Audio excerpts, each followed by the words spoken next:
All right. My guest today, Chris Hogan, the one and only four-time CrossFit Game athlete, three-time individual, one-time team.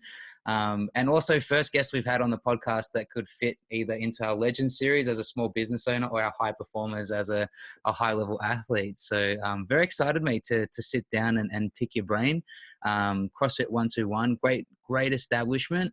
We were lucky enough to get down there shortly before all the craziness started and check out the digs.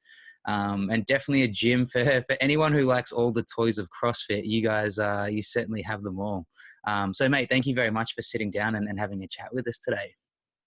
Not a problem, buddy. Thanks for having me. You guys came down a bit earlier in the year. It was good fun. Had a good chat with us, and it would have been good if you guys could hang around and had a bit of a play, but maybe next time. Yeah, hopefully that next time's not too far away, mate.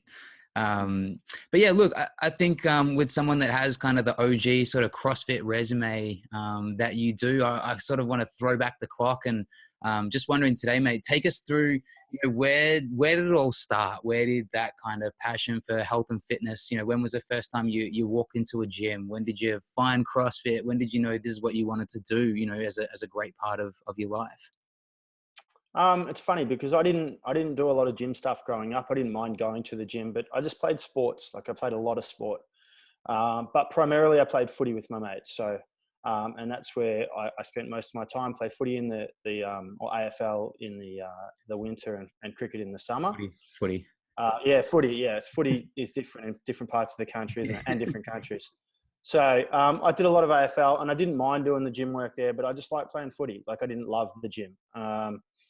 And then I was probably about 21 or 2 at the time and getting a bit fat in the summer. And my wife, Maria, or my now wife, Maria, started training at CrossFit Melbourne, Ben Schwartz's, or Schwartz's CrossFit as people know it, a long time ago before it was on, when it was on Hawthorne Road, before Glenferrie Road. So this tiny little personal training studio that was Schwartz's CrossFit. And I wasn't going. My sister-in-law and her were going to sessions, and I wasn't doing anything. I was sitting on the couch waiting for footy to start again. And she suggested I come one day because she didn't want to go alone because she was terrified of her trainer, which I didn't quite understand. But I did. I went along, and you think you're fit, and I did this first workout, which just had some small box jumps and some wall balls and some running. And your heart almost explodes and your head almost falls off. But for some reason, I always say there's 2 types of people. Some people see that as like, I never want to do that again. And other people think like, that was the hardest thing I ever do, but I want to get better at it. Yeah. And I was one of the second. I was sort of mesmerized by the people in the gym and what they were doing. I wanted to sort of copy them, and I wanted to see if I could do it better.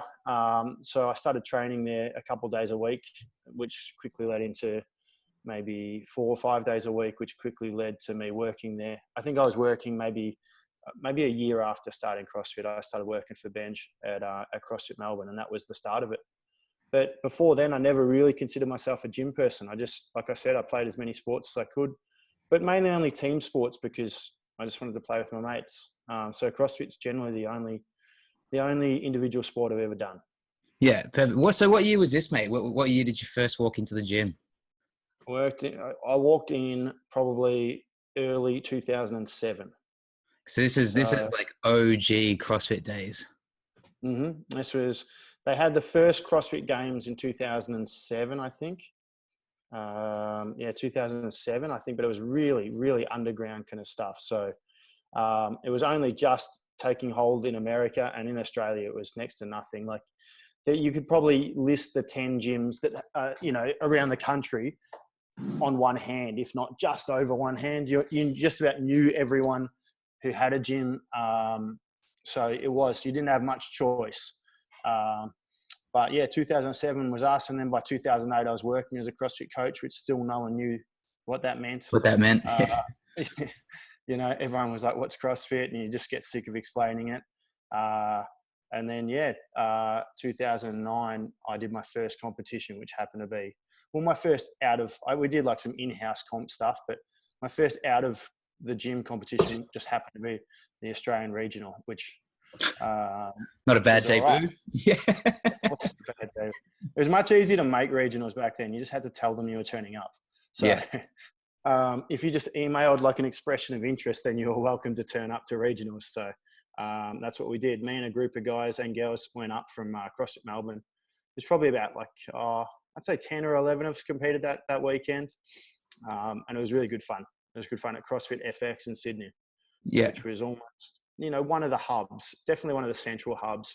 That was Mick Shaw, who still runs the regional. He was, his business partner was Steve Willis, who went on to do other stuff, like the Commando on The Biggest Loser. But yeah, that was a sort of central hub and one of the founding gyms in Australia and Sydney. Yeah. And were you still playing footy at the time, or did it get to a point where CrossFit kind of took over and all of a sudden it was a bit more of an interest for you than still playing footy? Or was it just more of like a supplementary preseason kind of like approach, or both? No, definitely. It definitely became I would say an equal passion for me. Back then, I'd stopped playing footy somewhat seriously and was just playing with my mates. So, but CrossFit was definitely becoming more and more of a passion for me. But I still played footy as best I could all throughout. Benji was never real happy with me playing footy in the lead up to the games. But as soon as that was over, I'd sneak some games in. And as soon as the games was over, I'd go back and try and finish off the season. They're completely incompatible. But it didn't matter. Like, it was all just good fun at the time. So Yeah. I tried to play footy for as long as I could. But it's hard when you've got sort of, most of yourself out of the pond. It's hard to front up each week, sort of thing. You've got your whole sort of self going in a different direction. But I played with the same guy since I was 5 or 6 years old. So you just front up and kick the footy with your mates. A bit more of a social than like a serious kind of, yeah. Yeah, definitely. All right. Perfect. And then, okay, so you're doing CrossFit for a year, you start coaching. Is there a point along the way where you're coaching where you're like, this is it, like, this is what I want to do. I want to open up my own space. Like, I think I could, make this like a full-time gig. I think from both was it 2010? I think 2010 we started Rouge Australia. So myself, my wife, my sister-in-law, and my brother-in-law signed on with Rouge Australia to be an exclusive distributor. Mm-hmm. Okay, and it was generally my brother-in-law who was driving the ship, because he was looking for a career change, or maybe not a career change, but just to diversify a little bit and get out of the place he was in at the moment. So we reached out to Rouge Australia. He had some importing and exporting sort of nous. So we reached out to them, and I think my profile sort of helped us at least got us a meeting and got a chat with those guys. And because we were somewhat central, we were Melbourne based, we got the contract in the end. And so after about a year of running that, and then I went on to sort of 2010 and then 2011 games. Eventually I started thinking, like, is this a hobby? Is this something I'm going to do for a while? Or is this, I fall back to what I did at uni? Or is this something you want to do for the rest of your life? And it sort of solidified the fact that I really enjoyed this and I wanted to do it for a long time. And then I started thinking to myself, well, you probably have to do it for yourself. As much as it was great fun working at CrossFit Melbourne and being a part of that team and being with Benji and those guys, you sort of think, if you're going to do it, you have to do it properly. You can't half do it. So I think probably 2011, straight after the games, we really actioned a plan to, like, okay, let's get like a business plan together. Let's start looking at commercial spaces in certain areas that we want to be in. And I think 2012 we took over the lease for the property that we're in at the moment. Yeah. And I guess the balance for me is always interesting to hear when people tend to decide they want to open up a gym, right? Or they want to open up their space. It's generally with this idea that, like, you just love training and you just want to train all the time. And so you're kind of opening a space more so to give yourself an opportunity to do that. But is that a little bit of where the thought process was? Did it kind of come as a little bit of, an awakening that, like, everything else that comes with kind of owning a gym that isn't just spending 12 hours a day doing wall balls and row pieces and ski erg and stuff like that? I think, like you said, it's not.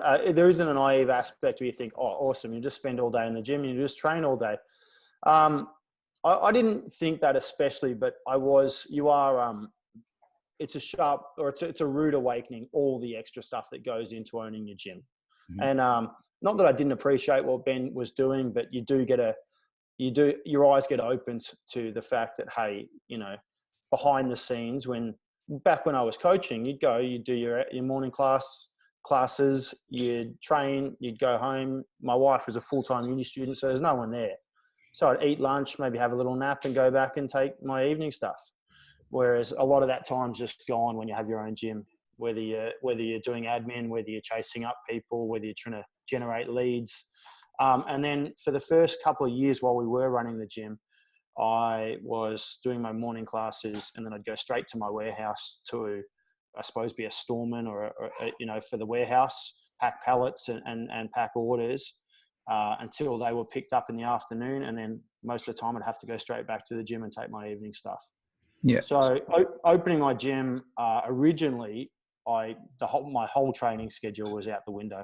I barely got anything in for maybe the first year, the year and a half. Yeah. Yeah, a little bit of a rude awakening. I think that's a really good way to put it. Looking back now, you know, when you look at sort of what the games has become, maybe not so much the last year, but definitely prior to that, is that, you know, do you feel like the athlete experience for what you had, you know, in the early years of CrossFit is still similar to what it is now? Do you think it's completely different? You know, and obviously it's much bigger now. There's much more competition. Even the platform that CrossFit itself tends to have and the reach that it has and everything that kind of comes with that is, you know, pretty significant over the last sort of 5-10 years. But when you look back now, is it almost like, I could sort of see the way that this was progressing and this was always going to be the way that it would go? Look, I was lucky enough that I did my first games as the last games at Aromas. So I was at the ranch in 2009, and I was also part of the first group of athletes who went to the StubHub Centre in 2010. So the contrast between those two games was pretty significant. And then the increase to 2011 again was pretty significant. I dropped off after that, but I was still in good contact with Robbie and Brandon and Chad and all those boys going. And they said like the increase per year was sizable. So when I went in 2009, it was much more like a music festival, people camping on sites. Like I rocked up to the gate, which was just a trestle table. You could either pay to be a spectator, or I just said, "Hi, I'm Chris, I'm an athlete." And they gave me a wristband and a t-shirt and said, "That'll get you into that barn." And that was literally the first year. And it was cool. It was really good. It was really relaxed and everyone was having great fun. Whereas I went in 2018 and the check-in is extensive, and the wristbands and the everything, the protocols you go through now are pretty extensive just to get into the buildings, which is cool, you know, which the growth is really exciting. It's definitely a different setup. Like when we went in 2009, there was a lot of people like that, like there were last year. I think there would have been about 90 men in the field, but they whittled them down pretty quickly. And it was a really intimate sort of experience. You were close to the fans, you were close to the competitors. Whereas last 2 years ago when I was in 2018, like just the sea of people that are in your warm-up area. But the warm-up area would have been 5 times bigger than the whole games were in 2009. Yeah, just that rusty old rig in the middle of the Aromas there. Well, the big I suppose the big advancement in 2009 was they'd actually laid some some asphalt instead of just working out in the dirt. That was like the new thing for 2009. There was like an even asphalt sort of area rather than just like a patch of dirt and you try and kick the rocks off. How different is the experience from going from individual, you know, with a few years of experience, and then going back as a team? You know, for you going back as a team, do you did you find that to be, I guess, more pressure because you feel like it's not just you, there's also other people that are kind of with you and pushing you and stuff like that? Or did you find it almost like a much more enjoyable experience because there are, other people that you can share that experience with? Um, Look, going as a team is much more fun. Okay, like in anything, team comps, team whatever, it's heaps of fun. And the fact that you have your teammates there, maybe not everyone, but a couple to train with, just makes it so much easier. And the load on your body is reduced significantly. And I feel like the anxiety is shared between 4 people rather than the one. Okay, One. so, and I know that sounds funny, but there's always one of you has some energy and one of you's got the group up and about and one of you looks confident. The other one can feed off that. And, someone will take the lead on the workout and you just have to listen to them and follow. Whereas when it's by yourself, you don't have that luxury. So being an individual is one of those things that people definitely aspire to. And I think it's great fun, but it is really hard mentally as well as physically. Mm-hmm. Okay. And often you'll see the individual athletes come sort of Saturday afternoon, Saturday night, Sunday, not having a heap of fun, just sort of getting up and getting going. Whereas I remember talking to Rob on maybe the Sunday or the Saturday, the late Saturday of the games in 2018. And we were laughing about the fact that I haven't even put a belt on yet. I'm not even wearing grips at the moment. No one's torn their hands. This feels great. Why didn't I do this years ago? Yeah, exactly. It is a different experience. And the fact that even your lead up is easier. The only reason I went team in 2018 was because earlier that year, Kieran came to me and said, "Hey man, I want to go to the games again." I'm like, "Okay." He goes, "Do you want to do a team?" And I'm like, "Okay, let's do it. Let's go." It's not as easy as that. Let's go to the games. Yeah. But let's get, we had some really strong girls. We had me and Kieran who are quite even and sort of experienced. The fact that we're the same height, almost the same people, makes a big difference on the team. And I thought if we get the right mix and the right workouts, there's no reason we can't go to the games.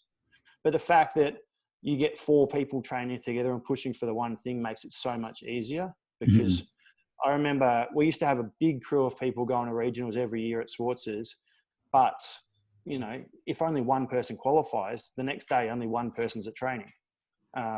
Everyone else is off having a party and taking some time off. So I remember the games preps were always longer, a bit more lonely, when everyone else is sort of having a party and doing some bro weights and you're still slogging out 5 workouts a day and just getting your ass kicked. But with a team, it makes it so much easier. So he said, "Hey, I want to go to the games." And it turned out we got to go to the games, which was good fun. Yeah. How much different, I feel like a lot of people who come into CrossFit do the first year and they think they used to watch the road to the games and be like, yeah, I'm going to do it. Can you give us some insight, I guess, into, I guess essentially the toll and the amount that actually goes into trying to get to that level, to stay at that level, to qualify at that level? Because it's especially now, it's not a situation where you can do your one class a day and kind of get to that point, right? No, it's a hard one because, and it's a good sell. Everyone can be an athlete and work hard and train hard and get your nutrition right, and you can go you can go far, and it is good. But I think I always say people don't give these guys enough credit, how talented and how elite they are, and girls for that matter. But the top end of the sport are phenomenal athletes. I can go and kick the footy. I've got no delusions that I'm going to play on the MCG anytime soon. Mm-hmm.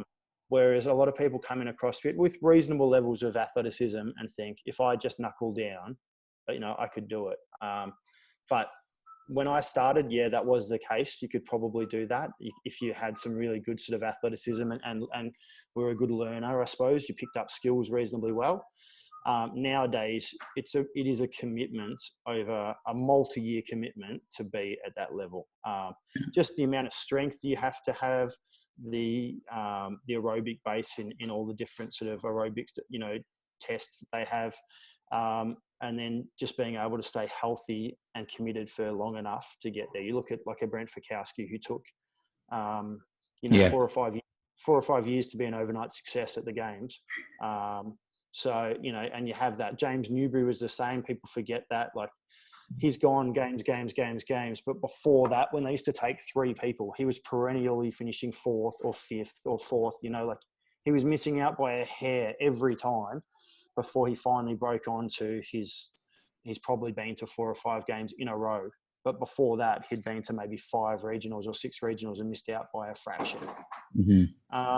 So, yeah, look, to be at that level now, the commitment you need over a long period of time, and then you probably have to be lucky in having had some sort of, you know, pretty significant sporting background that really makes you adapts well to CrossFit. You look at a girl like Tia Claire Toomey who came in.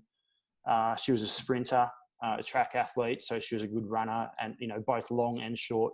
She picked up weightlifting to supplement her hurdling, and she lived on the Gold Coast, lived close to the beaches, and was a really strong swimmer. And all of those things have carried in well to CrossFit. And she wasn't doing them, you know, 10, 15 years ago to be a great CrossFitter. She was just doing them because that was what she was doing at the time. And same as a Matt Fraser who came in with a really accomplished weightlifting background, and it allows him to, you know, have that skill set locked down and not necessarily learn it and focus it and refine it. He can focus on the other things that he wasn't doing.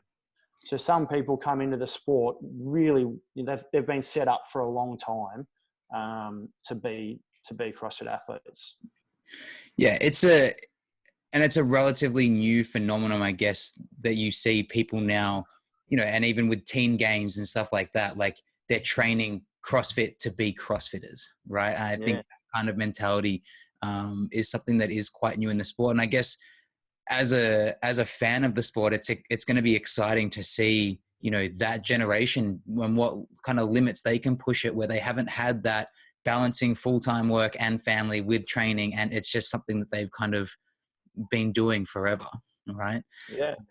I guess that's probably the perfect kind of segue into my next question. Like, as a young father, you know, do you ever have these thoughts of like, oh, I should get the kids, you know, swimming and maybe a little bit of gymnastics so that they can have this advantage and they start getting into CrossFit a little bit earlier? Is that the grand plan?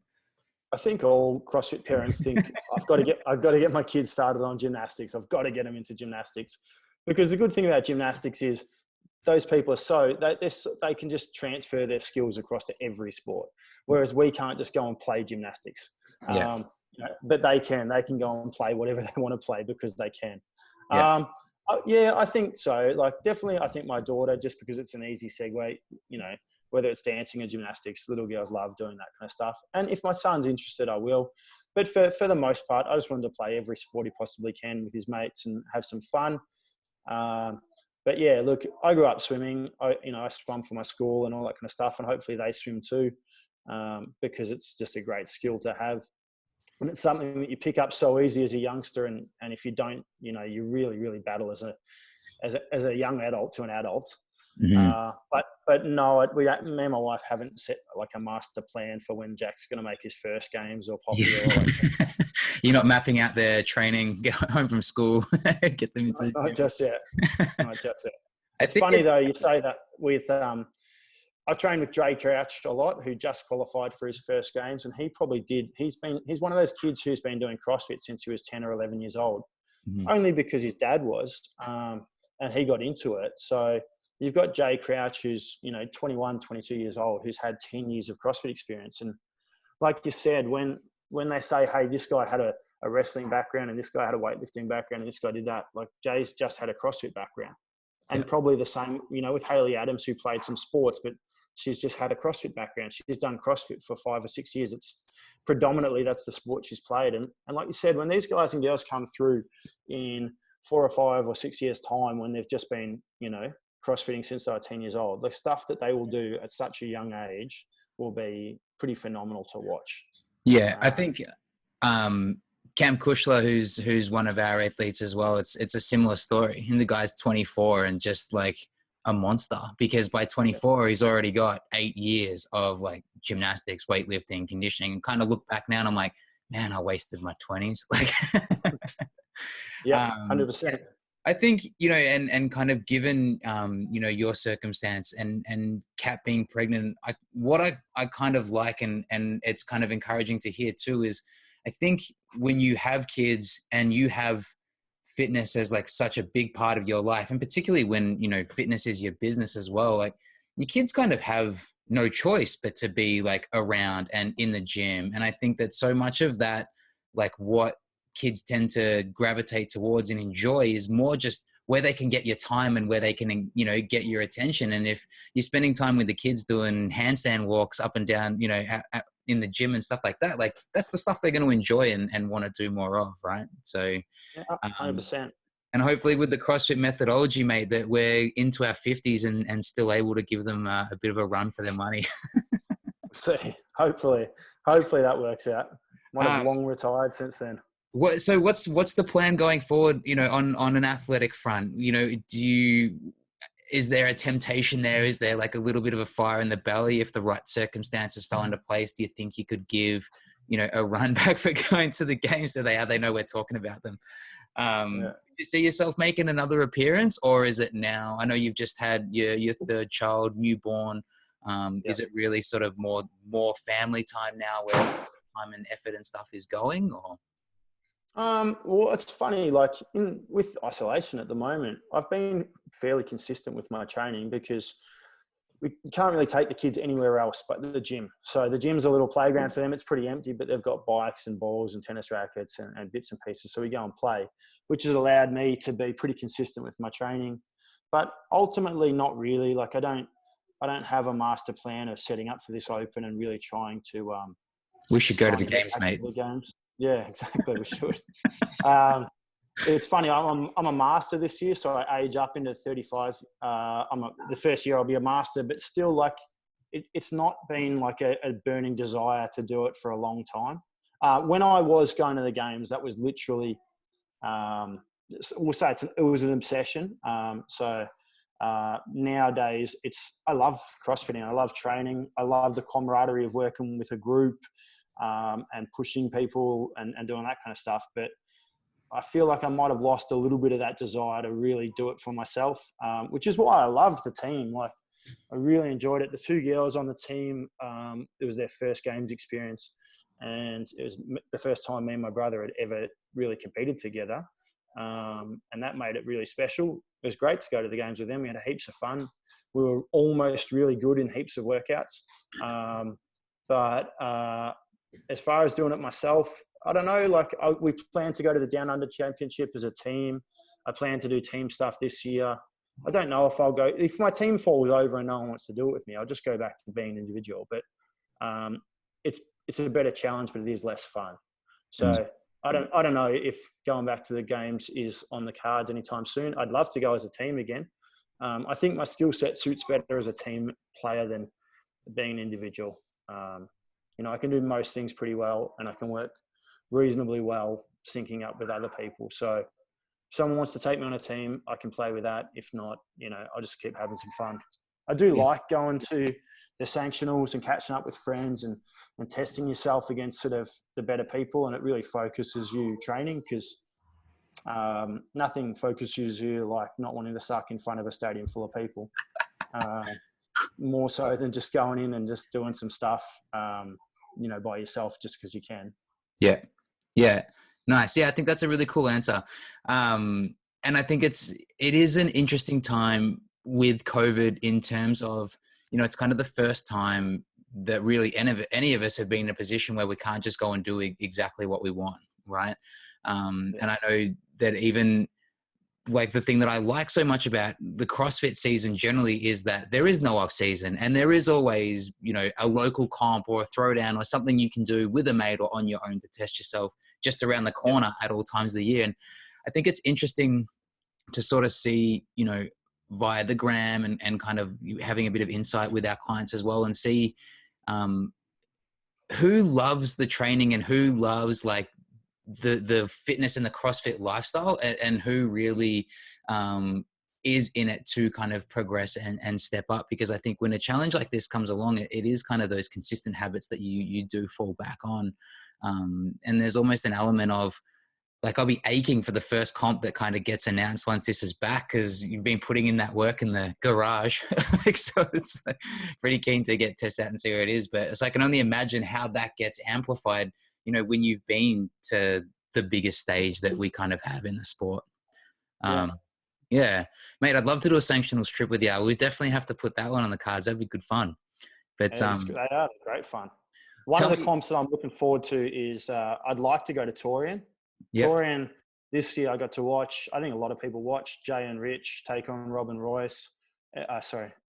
Jay and Rob take on Rich and Royce, which was great fun to watch. And a lot of guys went there and had a great time. I think that'd be awesome to watch. And generally sanctionals, they're pretty social events as well. And like, even if you are trying to qualify, you got to switch on for a little bit of time. It's easy to switch off. So it's good fun to catch up with people as well.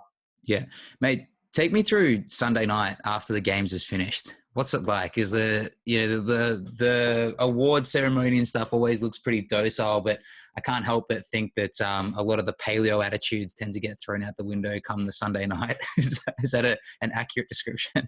I think like the paleo attitudes generally are thrown out the window before you get there. I always the amount of food you need to eat there just to feel like somewhat satiated is definitely not paleo food. But yeah, definitely. I think by that stage on a regional Sunday night or a game Sunday night or anything, it's an anything goes kind of thing. Hopefully you can keep your eyes open long enough. But I don't think too many people are worrying about what type of macros they're getting in or what anything. It's just anything goes at that stage. Similar to the Olympics then, right? As soon as like the events are over, there's always tends to be a bit of fun going on at the athlete village. So I think so. I think those guys try and get their events out of the way as soon as they can, don't they? Yeah, pretty much. First 3 days, I think. It's always the track athletes that are dirty because it's always the second week, right? Exactly right. Yeah, it's and I think that's a kind of important part of the equation too, is that especially like, and not even knowing firsthand, but witnessing like just how intense and how hard and how demanding that whole like lead up to the games is, to then have the games. Like, you need that kind of release on the other side of that too, to a certain degree, right? Like it needs to be somewhat still fun, or like it's just kind of for nothing, right? 100%. I firmly agree with that. Like, there has to be a yin and yang balance, because if there's not, it doesn't tend to go that well for you. You get those athletes really rebounding hard the other way.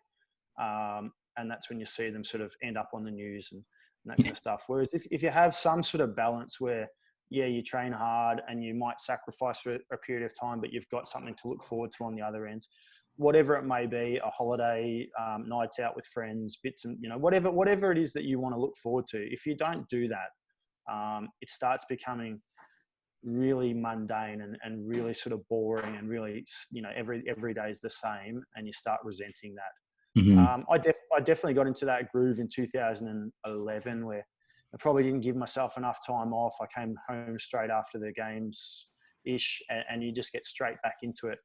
By the time the 2011 season came around, after 3 years at the games, you're nursing some injuries. You're sort of questioning whether you want to go. You're coming into regionals. You're like, do I really want to flog myself through another game season? So it's one of those things you have to manage. Like, no one is on all the time, every time. And the best in the sport, whether you say there's an off season, that they're really good at going up and down. They're really good at kicking into gear and then switching off and changing lanes a little bit and then ramping up again and coming down. And that's why they've been in the sport for so long.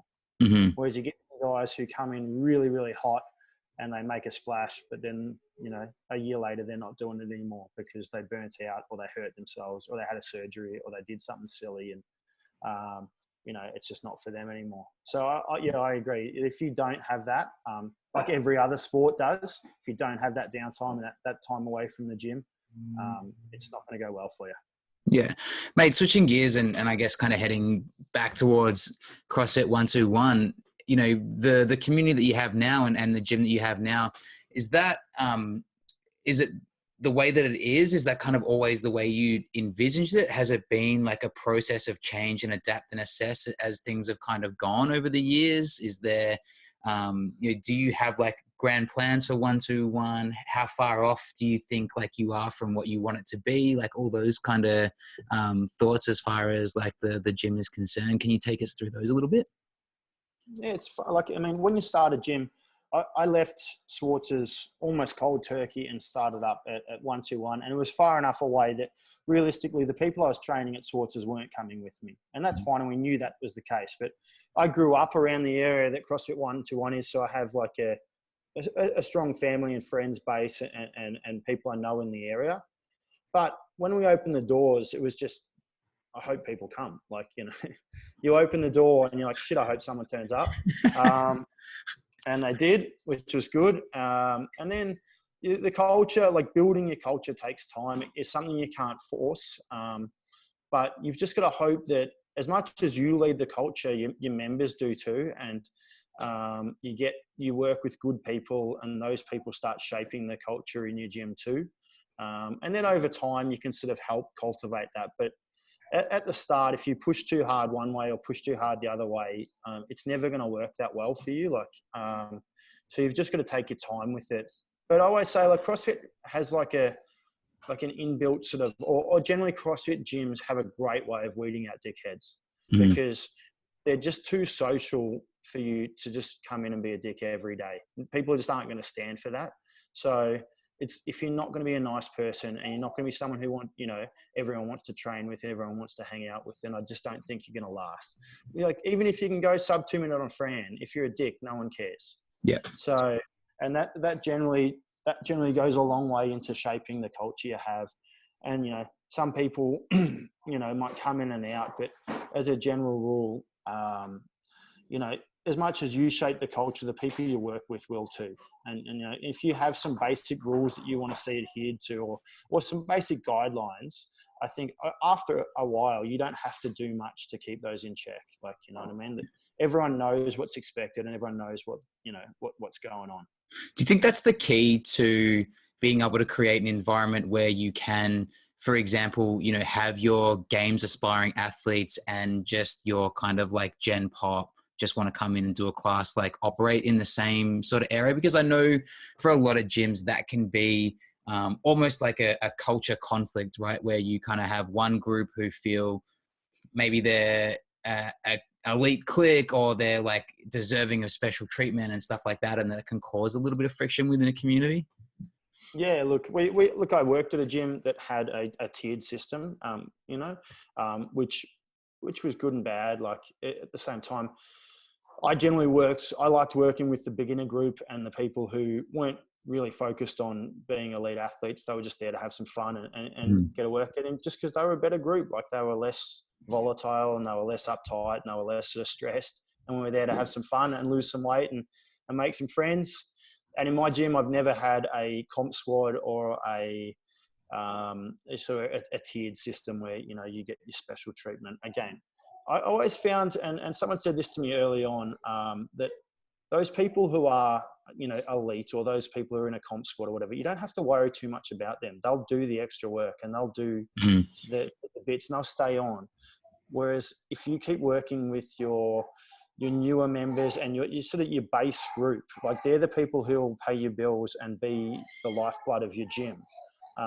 You know, competitors will come and go, but, you know, you've got to work with the guys who are going to be, you know, mold your group long term.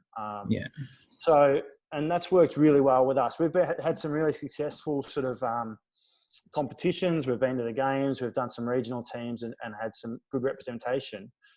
We won an All-Stars event and bits and pieces, but we did that all with our elite guys training in the group with everyone else, being part of the team and maybe just staying on to do some extra work or some more suited sort of accessory work to them, but as part of the crew.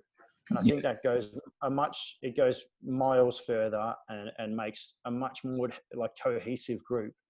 And then the people who aren't doing that, they're not the elite. They're just coming in to have some fun. They get to know these people and really get invested in seeing them doing well. And, you know, and that's how you get the group behind them, rather than, oh, that guy over there who just takes all the weights and takes all the equipment, you know, oh, he's going to a comp, is he? That's great. You know, I hope he does all right. Whereas, you know, our guys and girls are part of the crew and part of the team and, you know, and everyone loves them and everyone wants to see them do really well. So I think, if it was me talking to someone starting a gym, I would strongly suggest that you just don't run a comp squad. Yeah. And don't do a whatever group. Just literally make them do your class workouts, maybe a little heavier, a little harder, a little more suited to them. And then just give them some extras to do after a class, and they'll be fine, and they'll get better and stronger, and they'll probably not turn out, have giant egos, and ruin your whole system, Yeah, I guess, and it makes like smart business sense too, right? Like when you, I guess, look at like the general population, your top 1% as your top athletes, your games aspiring is such a small fraction of that. That I think if that's where your focus is, then the danger is that you do out niche yourself, right? 100%. Like I've said this to a number of people that like, I make no money from competing in CrossFit. Yeah. And realistically, across the years, I've made such a small percentage of money from competing in CrossFit. So let's not take it too seriously.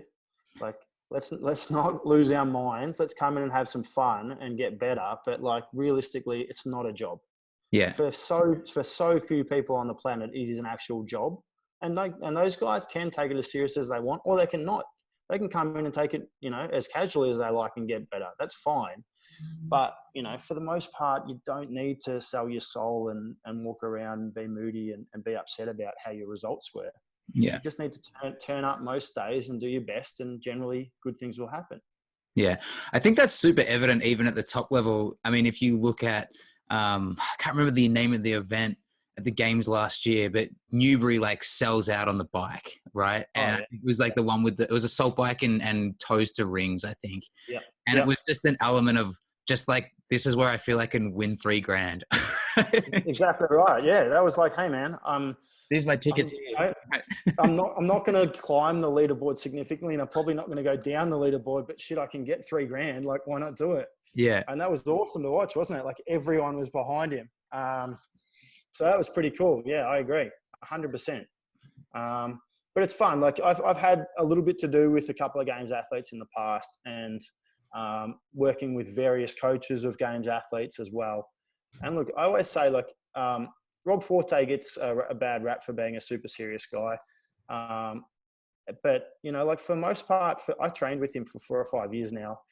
And even going back at Schwartz's, we used to train together and we've been good mates for years. Like most of our training sessions would start with a game of soccer or kick the footy or, do whatever. It wouldn't be like a structured warm up, get in and do these stretches and go through an activation. It'd be like, hey, get the footy out and let's kick it back and forward to each other so you can get the most goals, or get a game of soccer together with a group of people in the gym and warm up that way. And it was never all that serious. Like when it's time to work, you work, but like you've got to have fun as well. Because if you're going to go to the gym 300 days out of 365 days, they can't all just be shit working on weaknesses and sucking. You've actually got to go in and have some fun and enjoy your time there. Yeah. Otherwise you'll lose your mind. It won't be fun. I think the thing that a lot of people forget when it comes to Rob Forte is that the guy went to like 9 consecutive CrossFit Games as an individual and like once as a team, right? So someone who's been there for 10 years running, like maybe there's something to like that approach, and being able to enjoy it and have fun with it and not always be, like you said before, like every training session, like ready to crack based on performance. I think most people, you look, you might watch a Rich Froning little training CrossFit Mayhem. Again, they're not that serious. They muck around, they have a bit of a laugh, and then they get into some hard training sessions. And people have fallen into traps of, and even at elite sports, like you see guys, cricket players, kicking the soccer ball around and this and that. Like there has to be an element of fun. Otherwise you wouldn't do this. Mm-hmm. You wouldn't do it long term, again, because financially it doesn't make sense. Yeah. If you're on 30 million a year in the NBA, like then you just, maybe you just shoot baskets all the time because it's financially viable. But as a CrossFit athlete, like you're training because you like the training. Hopefully you're training with the people because you like training with the people you're working with. And you enjoy your time in the gym, and that's the way you get better. And that's why you go back more and more and more. Yeah. And that's the balance. I think that's the yin and yang part of it. Like, yes, the training's really hard, both physically and mentally, but the actual time spent in the gym, overall is pretty enjoyable. Yeah. How much has everything that's been going on with COVID been, a test for you in terms of that passion? Like, I know, even for myself, like PTing, and I like my aspirations are to eventually be able to open up our own space. But for me, this has been a huge reminder of I love personal training because I love like the personal contact, right? And it's been great that my clients have been willing to make that transition online, but it's not the same, and I could never just be like a remote coach, for example. Like the biggest part of wanting to do it for me is those personal relationships and building on them and being able to have the sweaty high fives and the fist bumps and that sort of stuff. Has there been like any of those moments like over the last 2 months where it's either been a reaffirmation of like, yes, this is exactly what I want to do, or like the opposite in any way? No, I think like most people, the first 2 weeks you were spent sort of frustrated trying to work out what's going on and how we're going to do this and what the long-term ramifications of this is.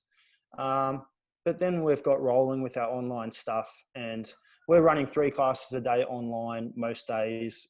We're doing I do some remote coaching generally with some other people. So I've got that going. But like you said, like I've spoken to a couple of people who are in the same boat as us. And I've said, like, if this was it long-term, I just couldn't do it. Like as much as it's cool that we've got we're all still in the same boat. We're all working towards the same goal. But if I was just an online Zoom coach for the rest of my life, I'd lose my mind. Like, I hate not being in the gym with people.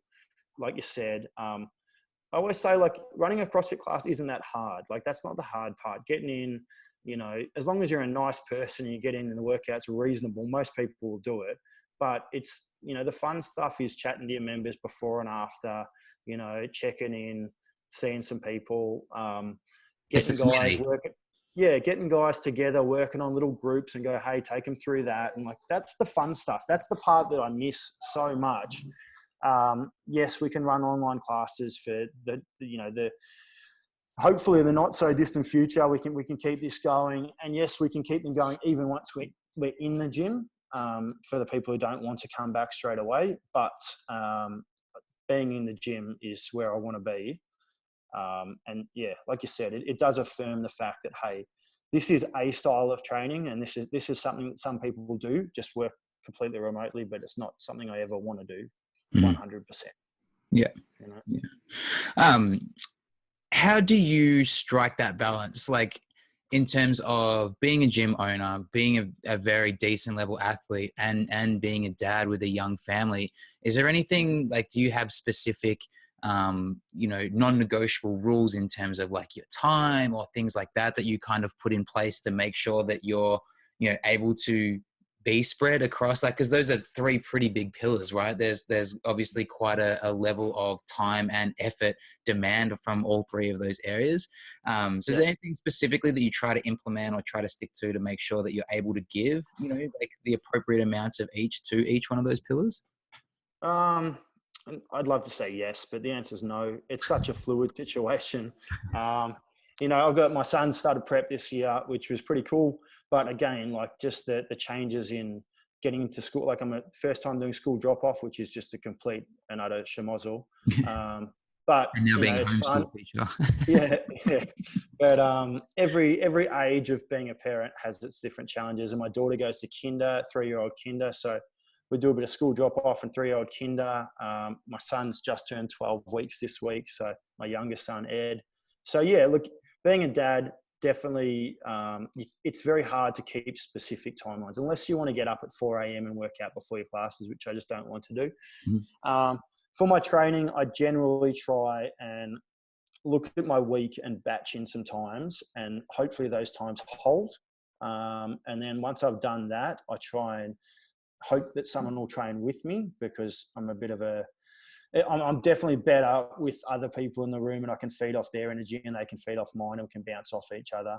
I'm definitely not not unmotivated, but you're not really going to go to that top end by yourself. And I found that during this COVID period. Yeah. So, mate, there's nothing much easier. home workouts to remind you of what intensity isn't. Oh, exactly right. It's easier just chasing someone who's ahead of you because, that's what it is. Then I know hats off to people who are doing it by themselves in their garage and just busting ass. But, Yeah. definitely for me, if I can just drag one or two people into a training session with me, that just helps so much. But for the most part, I look at my work commitments as non-negotiable because I just have to be there. Secondly, you're picking your kids up and dropping them off from school and doing their little activities. It's good that both me and Maria are fairly flexible, so we can juggle that together. And then behind that is my training. I'd love to say that it'll take priority, but it's just not going to happen anytime Mm-hmm. soon. But the fact that I've got a small team of coaches with me and my wife to support me, that when I do sort of knuckle down and have to push for a bit of a bigger comp, I try and wiggle my schedule around to help that out. And the guys and Maria are really accommodating for that. Yeah. But realistically, that's definitely third on the totem pole. Yeah. Mate, and it will be for the foreseeable future. Well, yeah, I can only imagine as the kids begin to get older, right? Like it begins to get a little bit more difficult and, multiple drop-offs or multiple after-school commitments and stuff like that. Yeah. Does that place a bit of a not like a timeline, but in terms of how you sort of foresee the future for the gym in terms of building up more of a team to work with you so that you can step back? Has having kids been something that's that's something I need to begin actually putting into place now? Has that given you that kind of feel or? Yeah, no, definitely. It's been something we've been working on since we started. Not stepping back. We're still very much, hopefully, being in the driver's seat for a long time. But you do need a team of people around you who will be able to pick up the load. Like I left to go to the games and I was gone for almost 2 months, and the guys coped really well without me. So you can't do that. You can't shut the doors when you're gone. So you need people around you, and hopefully they're good people. The hard part is generally with CrossFit coaching is the fact that, and I'm only offering part-time work for someone at the moment. Like I don't have a full-time commitment for them just yet. So you sort of get part-time commitment, which is 100% fine. We both know what we're getting out of each other. But over, we'll say the next maybe 5 to 10 years, as my kids get a bit older, and I have 3 kids at school, and those after-hour sort of commitments start ramping up, I'll definitely need someone or a group of people to hopefully take over the lead for me. Whether that looks like full-time coaching, whether that looks like a partner, I don't know, but it is something that we've got to work on. We've got to find people that we want to work with long-term, and my guys want to work with long-term, and hopefully keep them in the business for as long as we possibly can. Yeah, mate, any kind of bits of advice for someone like myself, that is wanting to start our own facility? Like what are your big, big ticket items that maybe you hadn't considered when you jumped in? And if you could go back, like what would you do a little bit differently? You definitely don't need as much shit as I've got. So a worm's not an essential. The worm's not an essential piece of equipment day one. 100% no. Look, I was lucky. I owned a fitness equipment company, so I invoiced myself and never paid the invoice, and I shut the company down. So I'm not going to pay that anytime soon. But I think you can get away with much less than you really think you can. I would say be careful about bolting things down and doing things too soon. So to get in and live in your space for a little while, because just like when you move into a house, you move everything around 10 times before you're finally happy with it. The same can be said for your gym, because you've got an idea of how the space will work, but you just don't know how it starts to sort of, your classes start to just mold into certain areas and certain things work really well. And one day you'll think, shit, why didn't I put that there? That makes so much more sense. What was I thinking? And you've already, bolted it to the wall, or you've done this and that. So my biggest tick would be get in and keep your space as open as you can for as long as you can. And then once you've been there for a little while, you can start getting that feel. Everyone wants the biggest gym in the world, but you've got to pay for the biggest gym in the world, which sucks. So start small. Our rent's pretty manageable, and it has been for a really long time. And I don't plan on moving anytime soon. I've always said that I can I can add more classes and sort of flesh out the schedule a bit more if I need to, rather than take on a bigger lease. You know, lots of people jump in at really big spaces because that's great. But, you know, when you're starting a gym, you don't have 45 people coming to your classes. So you just don't need an $80,000 lease around your neck, because that's a lot of pressure. So my two biggest things were just get in your gym and live in it for a while before you start sort of working out what you do and don't need. The amount of things you can do with your equipment or limited equipment is surprising. What you can do when you do have limited equipment, which is a great way to build your culture, is to do partner and team-based things. Yeah. And that way it gets people knowing each other and get people working with each other and start forming little groups and little training partners. So you'd be surprised how well you can run a gym with limited equipment. Okay. All the fun stuff comes. You see my gym, it's full of stuff, and that's great. I love that. But at the same time, all you really need is space. Yeah. Yeah. Yeah, cool. And the same question, mate, but aimed at being a father.